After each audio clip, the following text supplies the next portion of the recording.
Alright. So ngayon naman, pag-usapan natin ay about audience research or pag-target mo, paghahanap mo ng mga high quality and laser targeted na mga interest. Okay, so audience research ito. So, lagyan natin dito, audience research. So, paghahanap mo ito ng mga high quality and laser targeted na interest. So, dito sa paghahanap mo ng mga interest, kapag ka ikaw ay nagta-target no, sa iyong mga sa pag-sponsor, pag-create mo ng pag-create mo ng ads mo for sponsoring. As much as possible, itanong mo sa sarili mo, no, ano yung mga posibleng interest ng mga taong may pera? Hindi mayaman ha, take note. Ang tanong dito is ano yung possible na interest ng mga taong may pera, hindi mayaman. Okay? So take note. Kasi pagka yung mga mayaman, hindi na nila kailangan ang Team Genuine Academy. Hindi sila yung target natin. Usually pang-products yan. Pag magpa-product ads ka, yun, pwede mo silang targetin. Yung may pera at saka mayaman, pwede mo targetin. Pero pagdating dito sa ating opportunity, is yung may pera lang, hindi yung mayaman. Okay? Kasi hindi nila kailangan eh. Hindi na nila kailangan yung Team Genuine Academy. So ano yung posibleng interest ng mga taong may pera? So for example, yun, sabi ni Samuel, negosyo, business. No, kaya kung mapapansin nyo, dun sa basic na tinuro namin about sa ads ay ang target kagad is yung mga business, small business owners, entrepreneurs, di ba? Kasi usually may pera yung mga yan at business-minded sila. Diba? So, yun yung madalas na pinaka tina-target mga business. Kaso, kung yun ay naisip nyo na i-target, malamang naisip na rin yan ng mga kakompetensya mo, ng sobrang daming kakompetensya mo. Kaya usually, kapag nagta-target nga ng ganyan, mataas yung CPM niya, cost per message. Pero, ano din yun eh, isang factor din yun eh, yung dami ng tina-target, pero nasa creatives pa rin talaga. Creatives ang pinaka-importante. Sa aspect ng ads mo, no? Importante naman yon yung sa budget mo, yung pag-target mo ng mga interest, pero sa mga bagay na yun, ang pinaka-importante is yung creatives na pag-usapan natin mamaya. So malamang pwede na rin na naisip nila yung mga ano na yon, yung mga bagay na yun. So meron akong bagong tool na na-discover na pwede niyo tingnan ng mga so pag nag-audience research kayo, pwede niyo tingnan yung ng audience niyo. So i-share ko sa inyo. Kasi yung lumang ginagamit ko, yung Ad Intelligence yata yun, ay hindi na nakakapag-create ng bagong account. Hindi ko alam kung bakit. So, dito.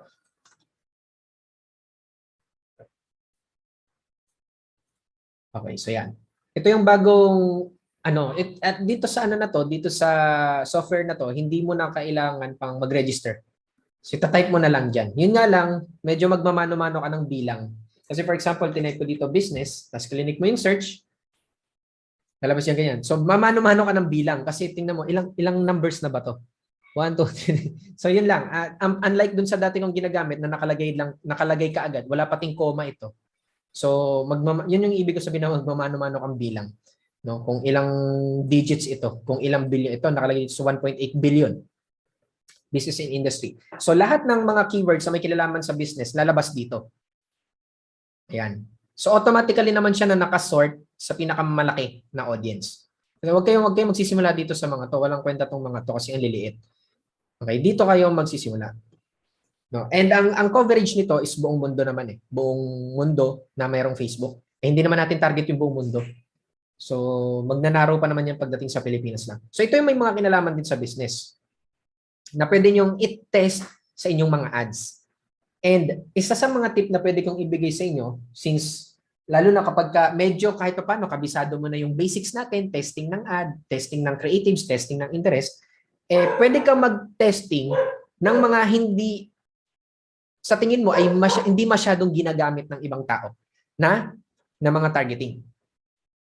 Okay? Kasi marami ditong call center. Hindi ko alam kung bakit ito na-relate sa business. Hindi ko alam kung ba't nandyan yan. So yung mga yan, kasi ang importante pa rin naman is yung iyong creative. Kasi ang makikita pa rin naman nila, ang mapapanood pa rin naman nila ay ang iyong creative. Kahit sino naman itong mga targetin mo, ang mapapanood pa rin nila ay mga creative, ang creatives mo. yung message na sasabihin mo. Kaya sabi ko, yun yung pinaka-importante.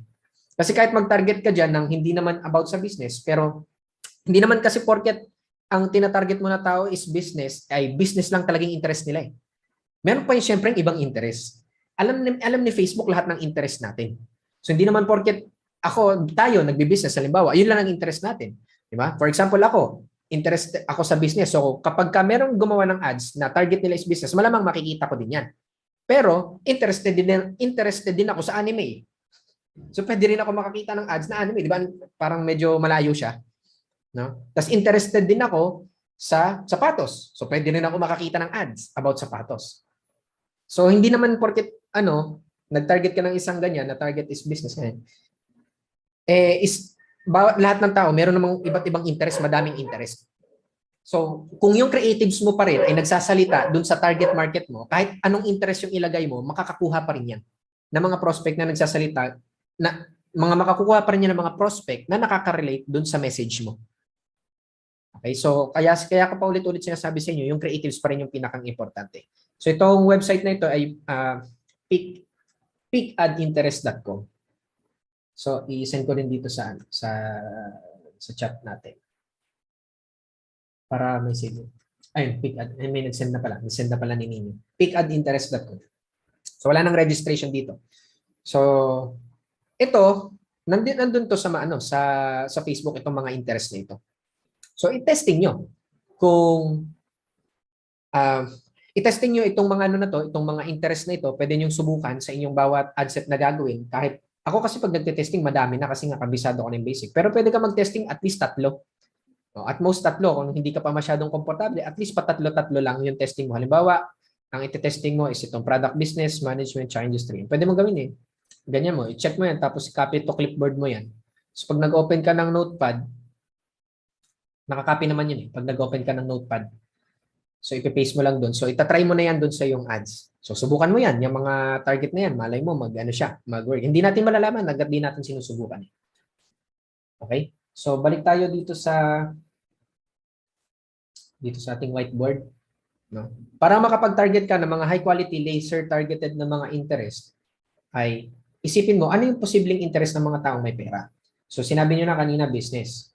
Okay? Ayun naman talaga yung pinaka-tinatarget natin pinaka-main na tinatarget natin. Pero ito, bibigyan ko pa kayo ng additional tip. And itong mga tip na ibibigay ko sa inyo, additional interest, walang magic dito. Okay? Walang magic sa interest na ito na hindi porket ginamit mo to as interest, boom, makakapag-sponsor ka na lang limpak-limpak. Walang ganun. Okay? Kasi magkakatalo pa rin yan sa creatives natin. Magkakatalo pa rin yan sa knowledge natin about ads. Doon pa rin yan magkakatalo yung budget natin sa ads, doon pa rin yan magkakatalo. There's no such thing as magic na interest. Kasi di mo yung iba nagtatanong, ano ba yung interest na tinatarget nyo, ganyan. Walang magic doon. Kahit i-target mo rin yung tinatarget namin na interest, hindi yun guarantee na magbibigay sa'yo ng result. Okay, so palagi nyo there is no such thing na perfect na interest. So pero binibigyan ko lang kayo ng idea, binibigyan ko kayo ng tips para at least doon kayo kukuha ng pundasyon nyo. Kaysa naman na magkuro-kuro kayo, manghula kayo kung ano kayong magandang interest, at least nagkakaroon kayo ng idea ano yung mga pwede nyo na targetin. And ito yung mga ibibigay ko sa inyo na interest. Ito yung example ng mga sagot dito sa tanong na to, ano yung posibleng interest ng mga taong may pera. So number 1 is online banking. I-search mo yan sa ads mo. Or pag nag-create ka ng ads, makikita mo naman pwede mong i-validate doon. So bigyan kita ng idea. So punta tayo sa aking ads manager. So halimbawa, create tayo ng sample na ad. Okay. So pwede mo ditong i-validate. Halimbawa may naisip ka. I-validate mo dito kung nata-target ba talaga 'yon, no? Pwede rin naman dun sa audience insight, pero mas madali kasi dito maghahanap ka pa ng audience insight. So dito, halimbawa, online banking, try natin. So ayan, may lumabas, di ba? Dito sa online banking, ilan yung interest? 106 million. Ang maganda kasi dito kay Facebook, no? Pag in-enter mo na yan, tas clinic mo tong suggestion, meron siyang isa-suggest sa'yo na mga similar dun sa una mong tinag. So, hindi ka na maghuhula-hula pa. Astig, no? Similar itong mga to, mobile banking, mobile payment, digital wallet, credit card, di ba? So similar, ito yung mga nakita ni Facebook na mga similar dun sa unang tinarget mo. Di ba? Magic button, ano? Suggestion lang pala yun. Hindi mo alam, may ganun pala. So, ano yan? Yan yung sample lang sinasabi ko sa inyo na sa tingin nyo ba, posible itong mga tao na interesado sa online banking may pera? Mataas ba yung chance? Hindi natin masisigurado eh. Hindi natin masisigurado. Pero mataas ba yung chance sa tingin nyo na itong mga taong may interesado sa online banking ay may pera?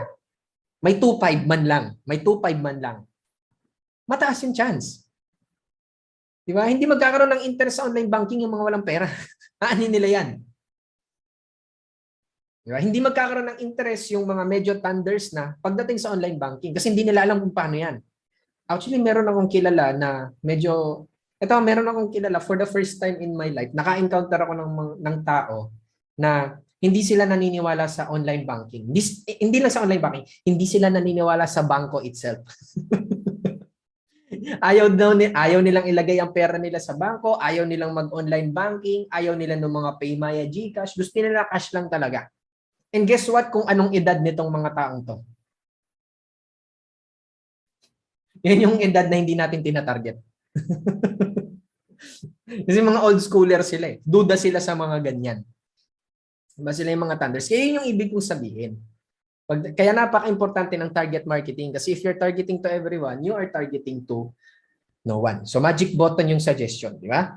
So balik tayo dun sa whiteboard, no? Online banking. So another na mga similar dito. Ano pa yung similar dito? Specific banks. Na specific banks, BDO. Pwede mong search, BPI. Kung hindi mo ma-search itong mga to, kasi minsan hindi siya nalabas, Metrobank, i-search mo yung buong pangalan ng bangko. Search mo sa Google kung di mo alam. Ano ba yung buong pangalan ng BDO? Banco de Oro. Ano yung BPI? Bank of the Philippine Islands. Ano yung Metrobank? Hindi mo alam. Metropolitan Bank.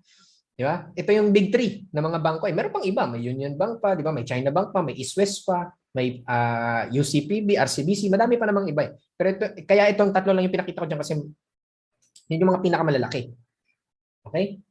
So ano pa yung mga possible na tao na mayroong pera? Ano pa yung interest ng possible? Ito, mga designer brands. Designer brands. Kasi may mga designer brands na abot ng kaya ng target market natin. For example, Vans. Di ba? Nike. No? Ang Nike, hindi lang naman pang high-end yan ng mga tao. Ang mga pang high-end na tao, ano? Louis Vuitton. Medyo hard to reach na yung mga ganyan. Di ba? Dolce & Gabbana, medyo ano na tayo dyan. Pero yung mga ganitong brands, no? Designer brands or popular brands, na kahit paano is merong kaya nung market natin na may 2.5, no? May 2.5 is kahit paano is kaya nila yan, yung mga yan. Kasi merong, for example, yung sa Nike nga, meron namang sapatos na magkano sa Nike, 3,000. Di ba? 3,000 sapatos. Kung kayang bumili ng prospect mo ng 3,000 sapatos, malamang kaya niya yung 2.5. Pero hindi siya mayaman. No? Hindi naman porket kaya niya bumili ng 3,000 sapatos, mayaman na siya. Ako nga, for the first time sa buhay ko, first time kong bumili ng tiga 4,000 sapatos. Hindi kasi talaga ako bumibili ng mga mamahalin kasi sabi ko, pares lang naman yun ng class A. Diba? Ang gusto ko lang naman yung itsura at saka gusto ko lang naman tatagal. Ito matagal naman kahit paano yung mga yung mga imitation kahit paano. Bumili ako ng original talaga na Nike kasi pang workout. Kailangan ko talaga ng pang workout. No? Para hindi ako mahirapan sa pag-workout ko. So, yun, for the first time, bumili ako ng mamahaling sapatos. Na ganun. No? Pero hindi porket nakakabili ng mga mamahaling sapatos 3,000 sapatos, magkano yun sa 4,000 yata yun. Oo. Hindi porket na kayang bumili ng isang tao ng 3,000 sapatos, mayaman na siya. May pera siya. Di ba? So, at least nagkakaroon kayo ng idea. So, kung babalikan natin dun sa ating ads account, ito yung tinuturo ko sa inyo is, tawag dito, pwede mo siyang gamitin din for narrowing audience. So, for example, ang primary target mo is business. Kasi yung business kasi, ito yung pinakamalaki, di ba? 1 billion, 1.1. Location Philippines, dapat living in this location yan kung ang tinatarget mo yung mga Pilipino lang. Kasi kapag ang ginawa mo ay yung default na ganyan, which is tinuro ko na rin to sa sponsoring magnet, Pwede kang makakuha ng mga ano, mga foreigner. Magugulat kami, nagchat-chat sa yung Arabo, di ba? Sino to? Di ba? Tapos kung ano sinasabi. Kasi ang ginawa mo, ang pinili mo is people living in or recently in this location. So meaning, pwedeng nag-travel sila dito tapos umalis na ulit. Sa punta ulit sa ibang bansa. So pwede kang makatarget ng mga pumunta lang dito, bumisita ng mga foreigner. Kaya dapat people living in this location. Pwede ka pa rin makatarget ng mga foreigner kahit na ganyan yung ads mo. Pero sobrang dalang. Napakadalang. Yung sa age, dapat, alam mo na yun, 20 to 40. Ako, nagtitest ako ng 25 to 40, nagtitest ako ng 25 to 35, nagtitest ako ng 20 to 35. Di natin malalaman eh. Kung ano yung data na may provide sa'yo. Kaya nga, di ba, ang turo ko sa sponsoring magnet, simula, nag-invest ka muna para sa data. Nag-gather ka ng data eh. Kasi pag nakapag-gather ka na ng sapat na data, mas madali ka na mag-adjust ng ads na ginagawa mo. Mas na-optimize mo na yung mga ads mo. Kasi may lumang data ka na. For example, pakita ko sa inyo. Publish that items natin.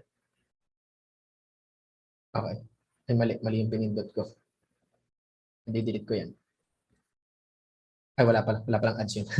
Okay, so for example, dito, punta ako dito sa messages campaign na ito. Tapos pag tinignan mo dito, or pag ako nag-breakdown, sabihin na natin na this month.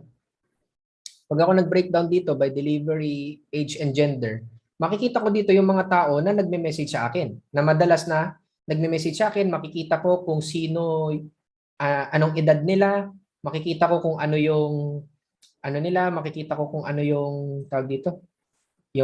Kasi naka-breakdown dito, age and gender, di ba? Yung edad nila at saka yung age. Kung sino yung mga madalas na mag-message sa akin na mga edad. So kung mapapansin mo dito, ito, 18 to 24 na female, this month, ang nag-message na, mula dito sa ads na ito, sa ad set na ito, 65. So 5.21 yung CPM ko. 25 to 34 na babae, 6.52, 35 to 44. So kaya female ang lumalabas dito kasi female ito. Itong ads na to, ang tinatarget ko lang talaga babae. Kaya female lang yung lumalabas. Pero dito, sa isang ads na to, lalaki at babae yung tinatarget ko, kaya may nalabas na male. So, pag nagkakaroon ka ng ganitong klase ng data, di ba? Nagkakaroon ka ng idea kung alin yung pinakamura mong CPM, then pwede ka doon mag-base ng susunod mo na ads. And this time, ang ginagawa mo naman, pag nag-create ka ng panibago na ads, base sa dito sa data na nag-gather mo, is yung ads mo na in-optimize mo na. So, for example, dito, meron dito uncategorized. So, hindi ko sure kung anong ibig sabihin nito pag uncategorized. 25 to 34, uncategorized yung kanyang gender. Malamang, siguro LGBTQ to. Or kasi di ba alam ko sa sa profile pwede mong palitan yung gender mo ng ng pang LGBTQ. Hindi ko lang sure. Pero alam ko ganun. So possible ito 'yon. Tatlo yung nag-message, ang na-reach is 24.57 piso, no? So pwede ako mag-testing create ako ng panibagong ad na nakabase lang dito sa 25 to 34. Pero sa gender kasi hindi ka naman makakapag-select ng LGBTQ, di ba? Male and female lang.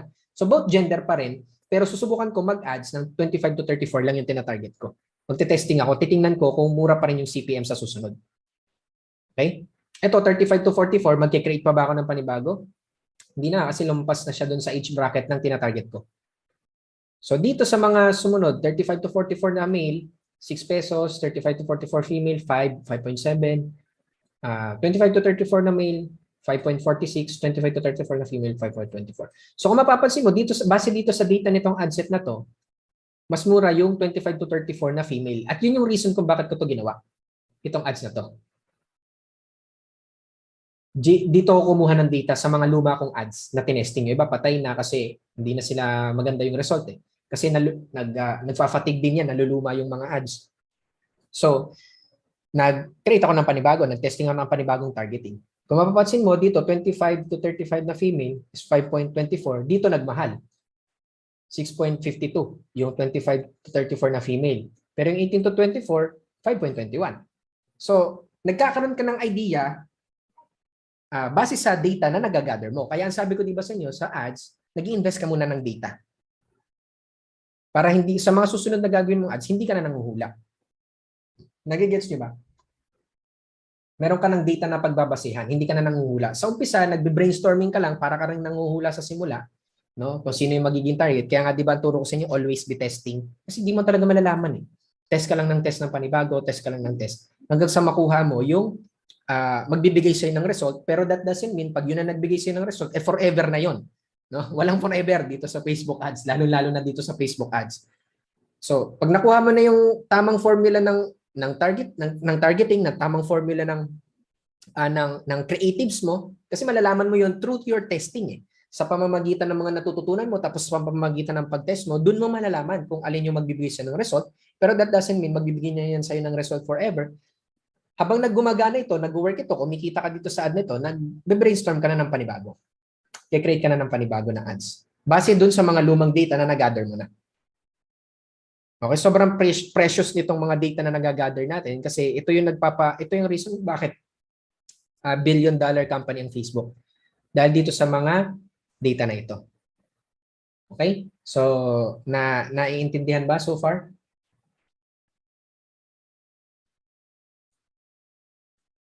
So, nag-gets yun na ba ito? So, yun dito. So, pwede mo siyang gamitin din for narrow. Yung pala hindi ko na ituloy kanina. So, ituloy natin yung sinasabi ko kanina. Pwede mo siyang gamitin for narrowing your audience. So, for example, tanggalin ko na itong breakdown na ito.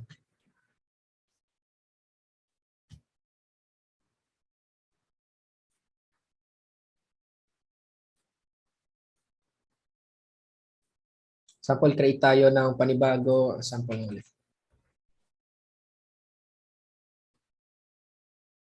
So for example, ang tina-target mo is yung typical na tinuturo kanina. Siyempre, ito yan eh. Isipin mo din na for sure, dahil ang dami natin dito sa Team Genuine Academy, kung ano yung tinuro namin na targeting, yun lang din yung gagayahin nila. Diba? So, nagko-kompetensya kayo kapag ganyan nangyari. Although, hindi naman talaga natin maiwasan yung ganun. Diba? Pero at least, itong tinuturo ko sa inyo na pag-research ng audience, pwede kayong makapag-experiment. So for example, people living in this location, Philippines, target natin is 20 to 45, 40 pala, 20 to 40, tapos all genders, tapos dito sa demographics, for example, tina-target is business. Kasi yun yung pinakamadami. So, ang laki nitong, audience na to, 26 million. Tinuro ko sa sponsoring magnet, 1 million lang dapat. Hindi naman 1 million dapat. At least 1 million, at most 3 million. So, pwede kang mag-narrow audience dito. Pwede mo dito ilagay is online banking. So, kapag nag-narrow audience ka, meaning sinasabi mo kay Facebook na ang gusto kong targetin is yung mga interesado sa business at interesado din sa online banking. So, 8 million, ang laki pa niyan. So, pwede mo pang i-narrow further. Ito, ang tawag na dito is ito na yung pagta-target ng mga high-quality laser-targeted prospect. Pag-laser targeting na to. Kasi sinusuper specific mo yung tina-target mo. Okay? And tinuro ko din sa sponsoring magnet, huwag kayong maglalagay ng mga multiple interest kasi hindi nagiging maganda yung hindi nagiging maganda yung result niyan. Okay, saglit lang, nag-alarm lang yung phone ko.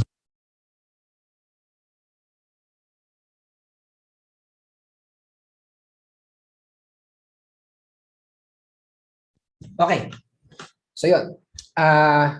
For example, ganyan, sobrang laki pa nito eh. At least 1 million, at most 3 million.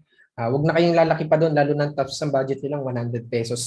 Hindi rin naman yan worth it eh. Hindi naman palakihan ng ng audience size yan. So, pwede kang maglagay dito na pwede mong i-click dito suggestion. Di ba? And ulitin ko, isa sa mga pinaka-importante, always na mag-exclude kayo ng mga walang kwentang prospect. Okay? Tinuro ko na yan. Tinuro ko na yan doon sa sponsoring magnet. Yung mga walang kwentang prospect, napaka-importante nito. Kasing importante lang ito ng pag-detailed targeting nyo. Yung pag-include at pag-exclude, magkasing importante lang yan. So, ano pa yung pwede mong gawin dito?